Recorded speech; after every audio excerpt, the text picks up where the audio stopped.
Good Vach. Today is the 28th of Sivan, the day that the Rebbe and the Ribnitzer arrived in America, and a day that began a whole renaissance of Judaism in this country and throughout the world. And it's also a day that empowers us to break through new frontiers in spreading the Torah and its commandments to the world, because the word 28 in Hebrew is equal to the word for power, and the month of Sivan is the month when God gave us the Torah. So just like when Rebbe arrived in America, the power of this day is expressed, represented in Rebbe's arrival in America when Judaism really began to take root in this country and spread. So I want to share, also this week is Gimel Tammuz.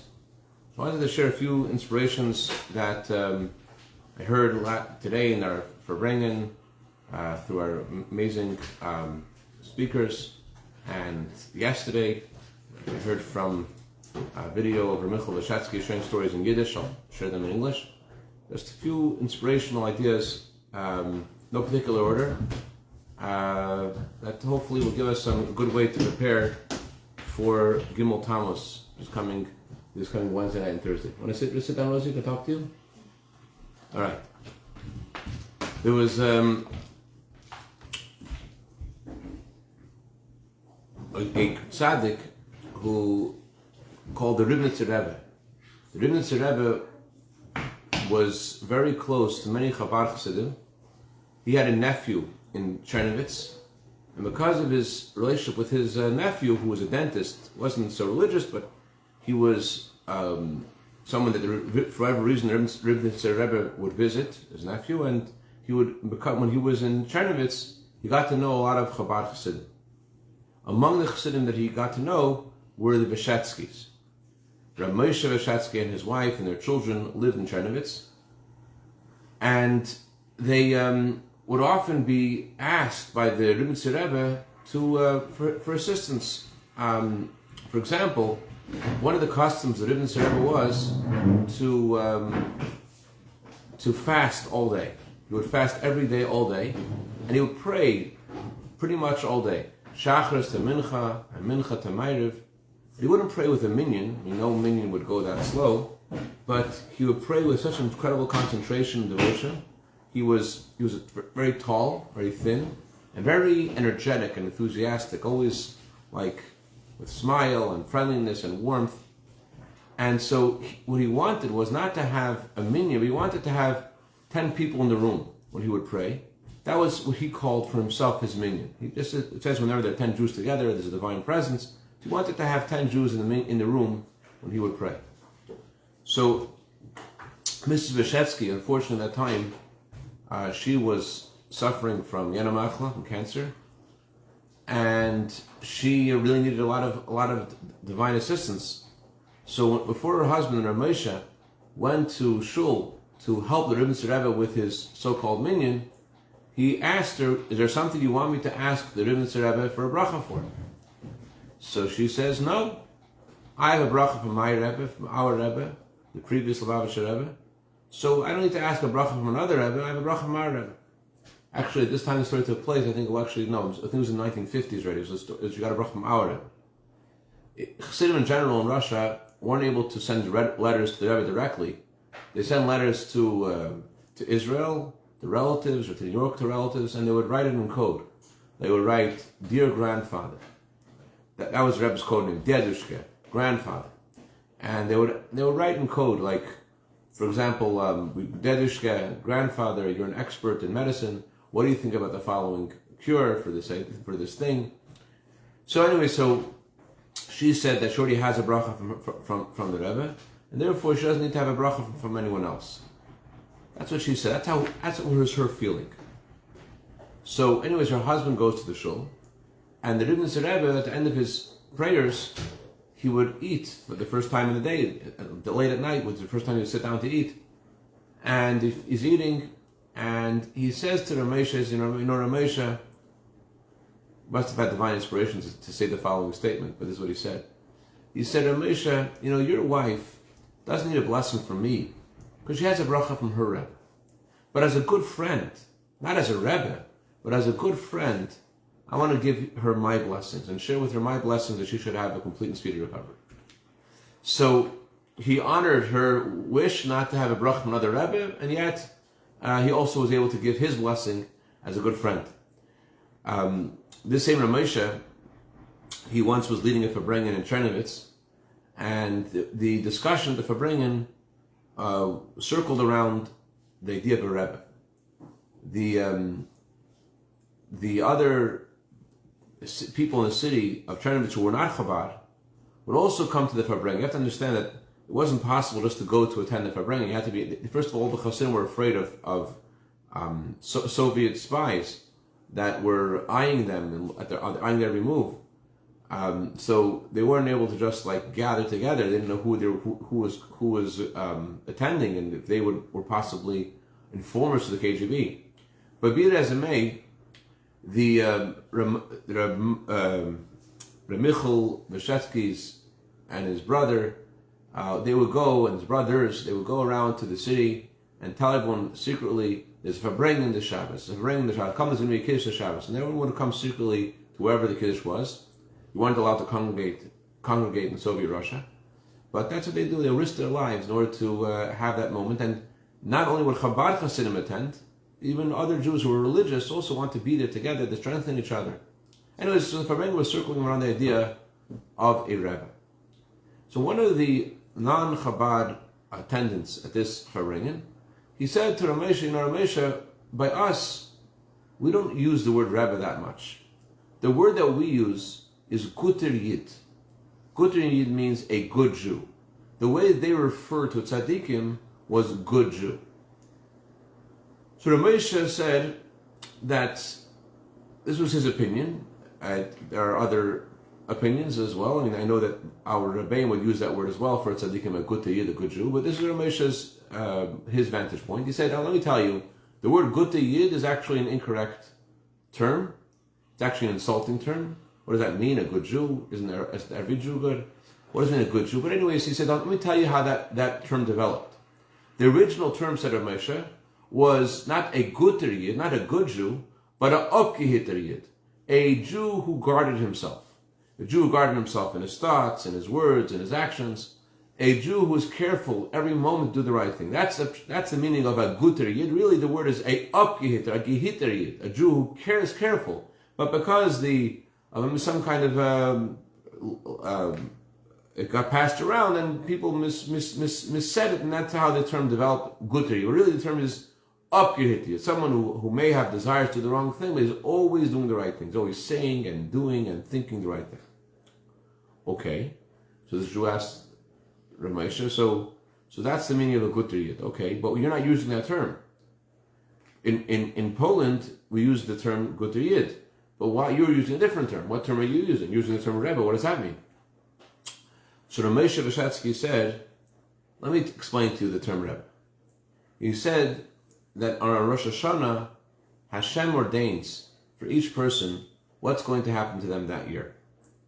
And the decision is made Rosh Hashanah, but the Talmud tells us to pray every day and not to be sad, and even though Hashem decides Rosh Hashanah what's going to happen to us throughout the year, but we still have to pray every day. Why do we need to pray every day if it's already been ordained in Rosh Hashanah? So Ramesha said, because whatever has been ordained in Rosh Hashanah, it's sort of been placed some kind of storage house in heaven. But to draw down from the storage house, you need to be deserving that should come down in the world physically for whatever it was that you were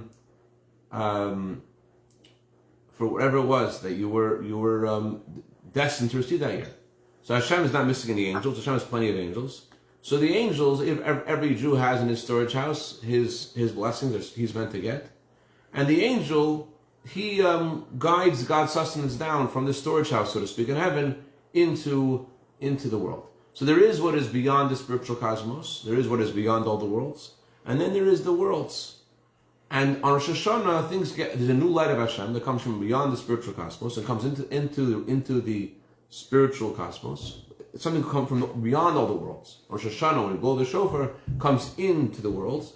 And then, throughout the year, you draw down from that, through your prayers and through your merits, you draw down from your storage house. So Moshe said, so what if a person after Shoshana changes a little bit. On Shoshana, we're all in the king's palace. We're all acting on a different level. We're all feel so close to the king, so close to Hashem, so therefore we act in a much better way. But after Shoshana is over, we don't necessarily have the same kind of closeness with Hashem. And therefore, the angel was appointed to give us whatever it is that's been destined for Rosh Hashanah. He accuses us and says, you're not deserving of this sustenance that's been ordained for you. You've made this mistake and that mistake. This is meant for somebody else, not for you. So, Moshe said, but that's the power of the tzaddik, the power of a guter yid, the power of the upgit yid, the power of the person who's careful in his thoughts and his words and his actions. He's able to channel the divine sustenance and override the angel's accusation with his blessings. He gives a blessing to another Jew with his sanctity and with his merit. He is able to override the angel's blockage of the blessing and to cause a blessing to descend in this world for whatever it is the person needs. So when the person needs health and the angel says he doesn't deserve it, comes the Gutri Yid, comes the tzaddik, and channels down from what's there in heaven for this person. Okay. This guy says, okay, that's very interesting, but you're saying is, at the regular, what is a Rebbe? Rabbi says, a Rebbe is someone who is able to make Rosh Hashanah every single day. He's able to channel from beyond the spiritual cosmos and bring him into the cosmos, even things which haven't been ordained Rosh Hashanah. Every day for the Rebbe is like Rosh Hashanah. That's what he said. On that note, a few stories. L'chaim. Heard these stories from Rabbi Itzik Revich, our shul. We'll share them tonight at our Shal Shudas. Amazing stories. Everyone shared many stories. I'll share a few that I heard from Itzik. Itzik said that his grandfather, Rafal Devber, wasn't well, and he was then a young boy in Crown Heights. He was spending some Torah by the Rebbe, and his grandfather wanted someone to go to the Rebbe after Simchas Torah, and the Rebbe give out every year after Simchas Torah. The Rebbe would give out wine from his holy cup, and for a blessing. And his grandfather wasn't well, said to his grandson, I want you to go to the Rebbe and ask for a blessing. Now, Itzik wasn't so comfortable doing this. He didn't want to go and speak to the Rebbe and have to talk in front of the Rebbe. He's a little nervous about doing that. But his grandfather was a very strong, hey, Sasan, wow, Sasan v'simcha. He was a very strong stickler for what he thought was the right thing. He told his grandson, you are going to go to the Rebbe and you are going to ask the Rebbe for a blessing for me. Okay? So his grandson went past the Rebbe, but as it often happened to people, they just look in the Rebbe, they just freeze and they forget everything. So he, as he's in front of the Rebbe, he realizes he doesn't know his grandfather's mother's name. So he starts saying to the Rebbe, I want a blessing for my grandfather, Rafal Dovber. And he stopped. And immediately, without missing a beat, the Rebbe continued the sentence, Ben Devora Malka, the son of Devora Malka. He said his grandfather's name. The Rebbe immediately said who his grandfather's mother was. His own grandson didn't know the name, but his grandson, the Rebbe said, Rafal Dovber Ben Devora Malka should have a refuah shleim. Story number one. Story number two, his sister, Tzipora, had 7 questions she wanted to ask the Rebbe. So the way it worked is that you would write in a piece of paper all your questions. The Rebbe would look at the paper and you would speak in front of the Rebbe, and the Rebbe would look at the paper and tell you the response to your questions. She had 7 questions she asked the Rebbe. She came to the Rebbe's room, she gave the Rebbe her paper, and the Rebbe responded. Among her questions was about who she should marry. She wanted to marry someone who's not Chabad. The Rebbe instructed her that was a good idea. Anyways, and she had the Rebbe answer all of her questions. And when she left the Rebbe's room, she looked in her pocket, she realized she gave the Rebbe a blank piece of paper. In her pocket, she had 2 pieces of paper. The paper with her questions, and the paper just one piece of paper. She had given the Rebbe the blank piece of paper and kept the questions in her pocket. And somehow, with divine inspiration, the Rebbe answered all of her questions. His other sister, Devora Malka, she had a lot of complications. She lost children in childbirth, unfortunately, Rahman al-Islam. Not once, not twice, but it happened a few times. And so the doctors told her that she's not allowed to have a child. She cannot have a child. It's as dangerous for her. It's dangerous for the baby. So she cannot try to have a child. So she had, in the course of her medical history, accumulated hundreds and thousands of pages of opinions and facts and things of her record. She came to the Rebbe with like a telephone book size of records of all doctors examining her and their opinions about why she should not have any children. She gave this book to the Rebbe, and the Rebbe crossed out, just put an X in the whole book, like, don't worry about this. You're going to have, and the Rebbe blessed her, and Baruch Hashem, she had a healthy child, as the Rebbe blessed her. I'll tell you one more story.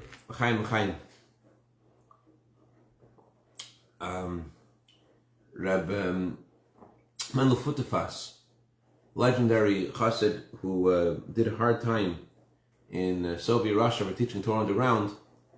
So he had a very close relationship with the Rebbe's emissary in Milan, Rabbi Gershom Mendel Gorelik.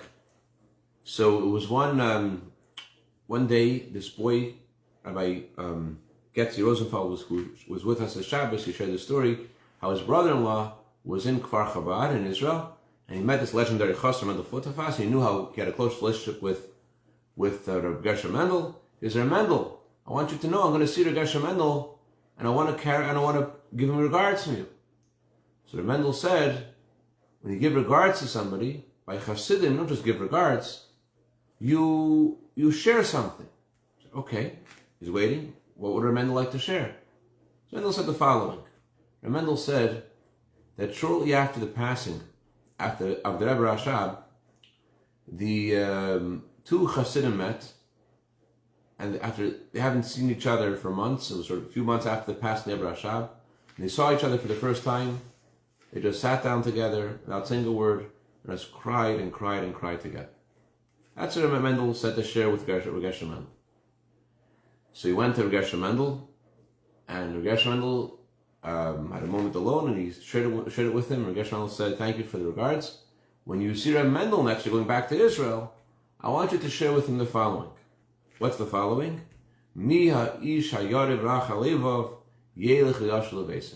Whoever is frightened, whoever is weak-hearted, should go back home. This is a verse in the Torah.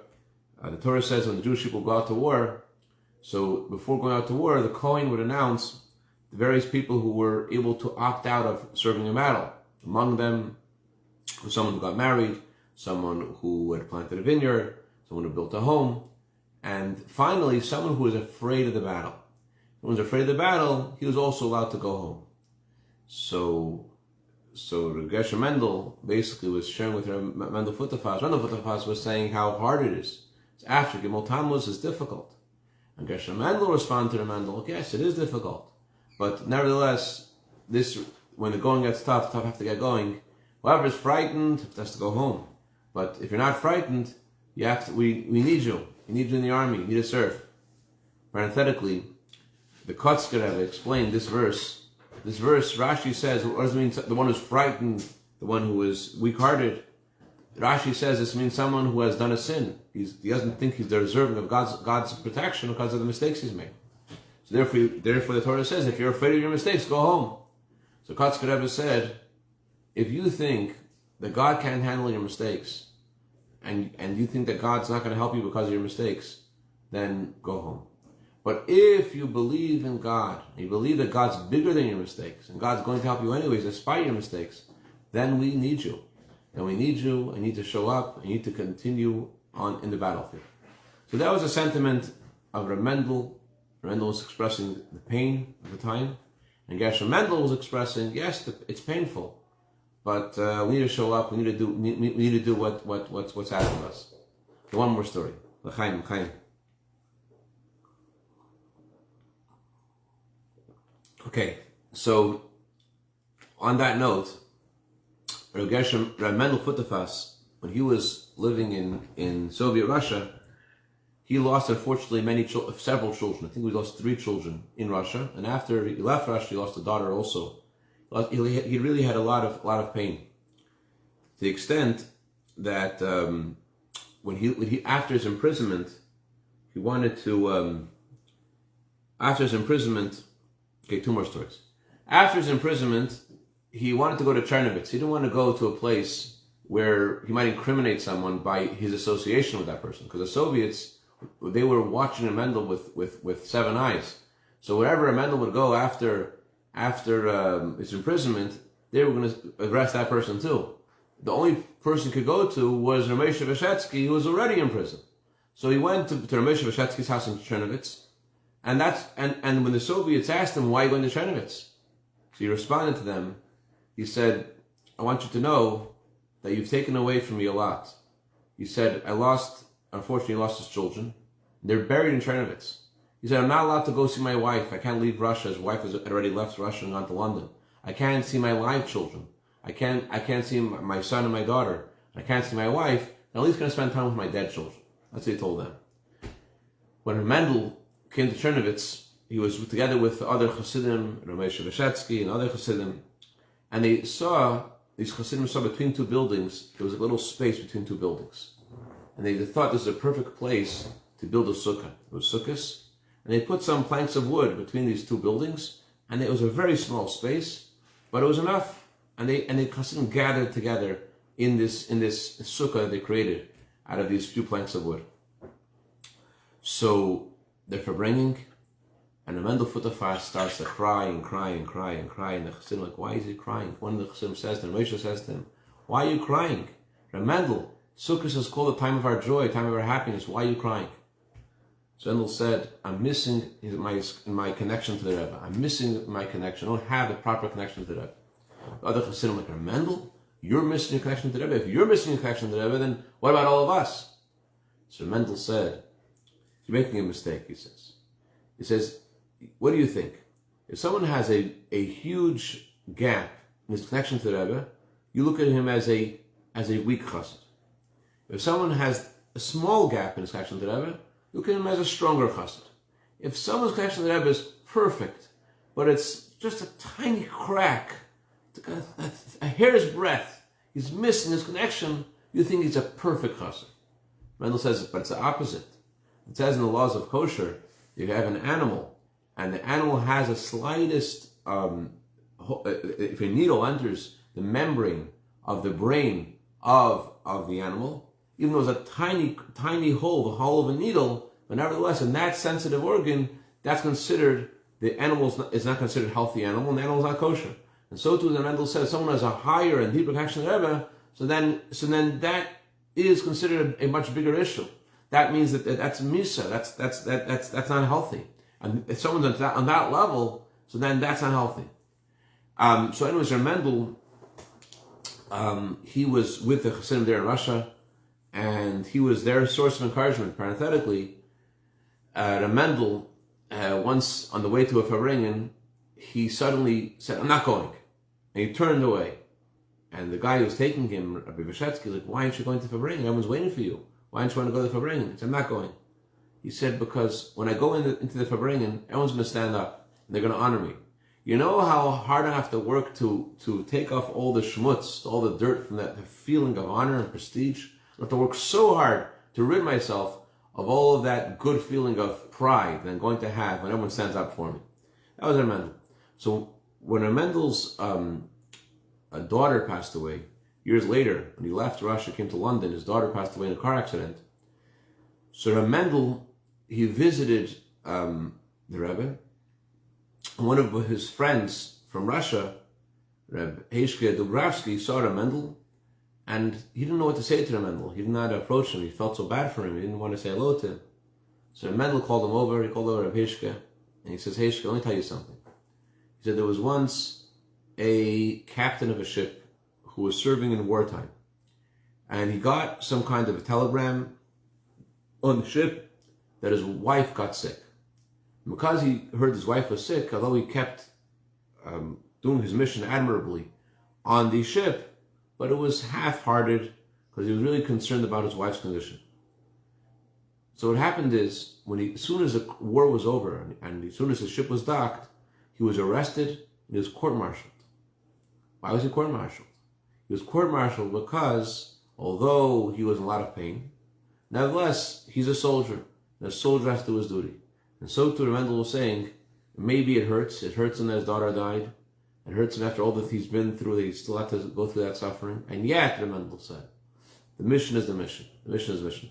So we don't have this, contended with these kind of challenges, thank God, of being in Soviet Russia and trying to keep Torah mitzvahs under the watchful eyes of the KGB. We have to worry about other more petty concerns.